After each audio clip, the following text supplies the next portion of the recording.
Welcome to APL and PR online classes. In our last class, I am discussed about linear programming problem. ఏదైనా ఒక theoretical problem కనిపించినట్లయితే దాన్ని mathematical ఫార్ములేషన్లోకి ఎలా convert చేస్తామన్న దాని గురించి మనం డిస్కస్ చేయడం జరిగింది. Now, today I am discussing about another problem. A factory produces two articles C and D. For C, machine hours required are 1.5 hours and labor hours to work for 2 hours. For B, machine hours required are 2.5 hours and labor hours to work for 1.5 hours. In a week, the factory can available of 80 hours machine and 70 hours labor time. The profit on article C and D, ₹5 and ₹4. Format the linear programming problem to maximize the profit. ఇది problem అమ్మా. ఇప్పుడు ఇచ్చిన ఈ ప్రాబ్లమ్ని మనం ఒకసారి బాగా study చేసినట్లయితే ఏంటంటే మనకి ఒక ఫ్యాక్టరీలో 2 types ఆఫ్ ఆర్టికల్స్ ప్రొడ్యూస్ చేస్తున్నాయి. 2 types ఆఫ్ ఆర్టికల్ ప్రొడ్యూస్ చేస్తుంది. అవి ఏంటమ్మా? Article C, article D. ఇప్పుడు మనకి ఆర్టికల్ సి ప్రొడ్యూస్ కావడానికి మనం యూజ్ చేసే మెషిన్ అవర్స్ ఎన్ని అవర్స్ అంటే 1.5 అవర్స్ మెషిన్ అవర్స్ తీసుకుంటుంది. అలాగే లేబర్ అవర్స్ వచ్చినప్పటికీ 2 అవర్స్ లేబర్ అవర్స్ తీసుకుంటుంది. అలాగే ఆర్టికల్ డి ప్రొడ్యూస్ కావడానికి మనం యూజ్ చేసే మెషిన్ అవర్స్ వచ్చినప్పటికీ 2.5 అవర్స్ అండ్ లేబర్ అవర్స్ వచ్చినప్పటికీ 1.5 అవర్స్. అలాగే ఇంకా మనకి ఏం ఇచ్చేటం data, in a week the factory can available of 80 hours machine hours and 70 hours for labour hours అని ఇచ్చాడమ్మా. ఫర్ వీక్ మన మొత్తం వీక్ అంతా మనకి ఫ్యాక్టరీ రన్ అయ్యే అవర్స్ ఇచ్చాడమ్మా. మెషిన్ అవర్స్ ఏమో 80 అవర్స్ అని, అలాగే లేబర్ అవర్స్ 70 అవర్స్ వర్క్ చేస్తారని మొత్తం వీక్ అంతా మనకి డేటా ఇచ్చాడు. అలాగే the profit on article C and D are ₹5 and ₹4. మనకి ఆర్టికల్ సి మీద వచ్చే ప్రాఫిట్ ఎంత ఉండాలన్నాడు? ₹5. అలాగే ఆర్టికల్స్ డి మీద వచ్చే ప్రాఫిట్ ఎంత ఉండాలంటాడు? ₹4.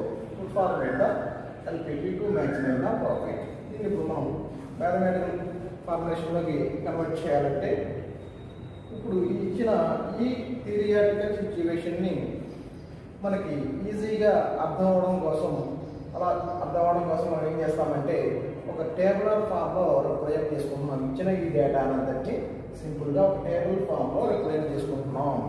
మనకి ఇచ్చిన డేటాలో ఇక్కడ ఆర్టికల్స్ సి అండ్ డిని కాలం వైజ్ తీసుకున్నాం. అలాగే రో వైజ్ ఇప్పుడు డిపార్ట్మెంట్ తీసుకున్నట్లయితే ఈ డిపార్ట్మెంట్స్ మనకి ఎన్ని డిపార్ట్మెంట్స్ ఉన్నాయి? ఇప్పుడు ఆర్టికల్ సి అండ్ డి అనేవి మనకి ప్రొడ్యూస్ కావడానికి యూజ్ చేసే ఇంగ్రీడియంట్స్ మనకి ఏమి యూజ్ చేసి మెషిన్ అవర్స్, అలాగే లేబర్ అవర్స్.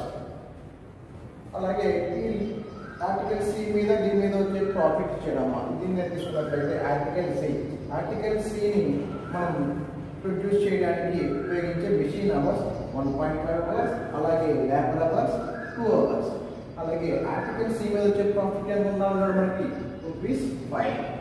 అలాగే ఆర్టికల్ డి ప్రొడ్యూస్ కావడానికి ఉపయోగించే మెషిన్ అవర్స్ ఎన్ని అవర్స్ మనకి? 2.5 అవర్స్. అలాగే లేబర్ అవర్స్ ఏమో 1.5 అవర్స్.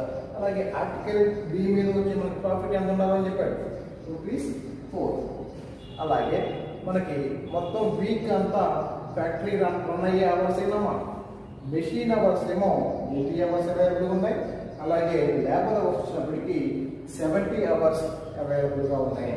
ఇప్పుడు ఈ ఇచ్చిన ఈ డేటా అంతని టేబులర్ ఫామ్లో రిప్రజెంట్ చేసుకుంటున్నాం.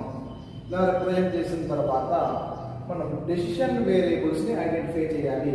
ఇక్కడ డెసిషన్ వేరియబుల్స్ని ఎలా ఐడెంటిఫై చేస్తామంటే ఇప్పుడు ఇందులో మనకి ప్రాఫిట్ అనేది దేని మీద రావాలన్నాం మనం? ఆర్టికల్ సి మీద, ఆర్టికల్ డి మీద మ్యాక్సిమం ప్రాఫిట్ రావాలన్నాం. కాబట్టి ఆర్టికల్ సి అండ్ డిని మనం డెసిషన్ వేరియబుల్స్గా తీసుకుంటున్నాం. ఈ డెసిషన్ వేరియబుల్స్ని మనం ఎప్పుడూ కూడా x1, x2, so on, xn అని రిప్రజెంట్ చేసుకుంటున్నాం. ఇక్కడ ఉన్నవి 2 వేరియబుల్స్ కాబట్టి ఆర్టికల్ సి నేమో x1 గా తీసుకుంటున్నాం, ఆర్టికల్ డి ని x2 గా రిప్రజెంట్ చేస్తున్నాం. స్టెప్ 1కి వచ్చినప్పటికి let x1 be the decision variable for article C అని చెప్పుకున్నాం and x2 be the decision variable for article D అని రాసుకున్నాం. అలాగే వీటిని x1 x2 డెసిషన్ వేరియబుల్ అనుకొని చెప్పుకున్నాం కదమ్మా. అలాగే స్టెప్ 2కి వచ్చినప్పటికీ మనం కన్స్ట్రైంట్స్ని మనం ఫైండ్ అవుట్ చేయాలి. ఈ కన్స్ట్రైంట్స్ని ఎలా ఫైండ్ అవుట్ చేస్తామంటే మనం ఆర్టికల్ సిని ఆర్టికల్ డిని ప్రొడ్యూస్ చేయడానికి మనం వేటినైతే యూజ్ చేస్తున్నామో వాటిని కన్స్ట్రైంట్స్గా తీసుకుంటున్నాం. మన దగ్గర ఉన్న ఈ కన్స్ట్రైంట్స్ ఇన్ ఈక్వేషన్స్ ఏంటమ్మా, ఒకటి లేబర్ అవర్సు, ఒకటి మెషిన్ అవర్సు. ఇప్పుడు మనం మెషిన్ అవర్స్ కనుక తీసుకున్నట్లయితే ఇప్పుడు ఆర్టికల్ సి మీద మెషిన్ అవర్స్ ఎన్ని అవర్స్ యూజ్ చేసుకున్నాం, x1 అనేది ఆర్టికల్ సి అని రిప్రజెంట్ తీసుకున్నాం. అంటే ఈ x1 అనేది ప్రొడ్యూస్ కావడానికి మెషిన్ అవర్స్ ఎన్ని అవర్స్ యూజ్ చేసుకుంటున్నామంటే 1.5 అవర్స్. 1.5 x1 ప్లస్ అలాగే ఆర్టికల్ డి ప్రొడ్యూస్ కావడానికి యూజ్ చేసే మెషిన్ అవర్స్ ఎన్నమ్మా 2.5 అవర్స్. x2ని మనం ఆర్టికల్ డిగా రిప్రజెంట్ చేసుకున్నాం. అలాగే less than or equal to మన దగ్గర ఉన్న అవైలబుల్ అవర్స్ ఎన్ని అవర్స్ ఉన్నాయమ్మా 80 అవర్స్ లోపల మనకి article C article D produce కావాలనుకుంటున్నాం కాబట్టి less than or equal to తీసుకున్నాం. ఒకవేళ ఈ 80 అవర్స్ కన్నా ఎక్కువ పట్టొచ్చు అనుకుంటే మాత్రం ఇక్కడ greater than or equal to తీసుకోవాలి. ఓకేనా, దీన్ని మెషిన్ అవర్స్ ఇన్ ఈక్వేషన్గా తీసుకున్నాం. అలాగే లేబర్ అవర్స్కి వచ్చినప్పటికీ labour hours article C produce కావడానికి మనం యూజ్ చేసుకున్న లేబర్ అవర్స్ 2 అవర్స్ ప్లస్ అలాగే ఆర్టికల్ డి ప్రొడ్యూస్ కావడానికి యూజ్ చేసుకున్న లేబర్ అవర్స్ 1.5 అవర్స్. మన దగ్గర ఉన్న అవైలబుల్ అవర్స్ ఎన్నమ్మా 70 కాబట్టి less than or equal to 70. వీటిని కన్స్టెంట్స్ అంటాం అమ్మా. ఇప్పుడు నెక్స్ట్ థర్డ్ స్టెప్కి వచ్చినప్పటికీ నాన్ నెగిటివ్ రెస్ట్రిక్షన్స్. ఈ నాన్ నెగిటివ్ రెస్ట్రిక్షన్స్ అనేవి మనం ఎప్పుడూ కూడా మనం తీసుకున్న ఈ వేరియబుల్స్ అనేవి ఇప్పుడు కూడా పాజిటివ్ వాల్యూసే తీసుకోవాలని చెప్పుకుంటున్నాం. మన దగ్గర ఉన్న మెషిన్ అవర్స్ కానీ లేబర్ అవర్స్ ఇప్పుడు నెగిటివ్లో ఉండవు కాబట్టి మనకి వీటిని పాజిటివ్ వాల్యూసే తీసుకుంటాం. అదే since it is not possible to produce negative quantities feasible alternatives are set of values of x1 and x2 satisfying x1 greater than or equal to 0 and x2 greater than or equal to 0. మనం తీసుకున్న ఈ variables ఎప్పుడూ కూడా x1 x2 అనే variables ఎప్పుడూ కూడా positive వాల్యూసే తీసుకోవాలి. అందుకనే x1 greater than or equal to 0 x2 greater than or equal to 0 తీసుకున్నాం. వీటినే మనం నాన్ నెగిటివ్ కన్స్ట్రైంట్స్ అంటాం. అలాగే స్టెప్ 4కి వచ్చినప్పటికీ ఇక్కడ మెయిన్ ఆబ్జెక్టివ్ ఏంటమ్మా మనకి the objective is maximize the profit then sales. మనం సేల్స్ చేయగా మ్యాక్సిమం ప్రాఫిట్ రావడానికి మ్యాక్సిమం ప్రాఫిట్ రావడం అనేది మనకు ఆబ్జెక్టివ్.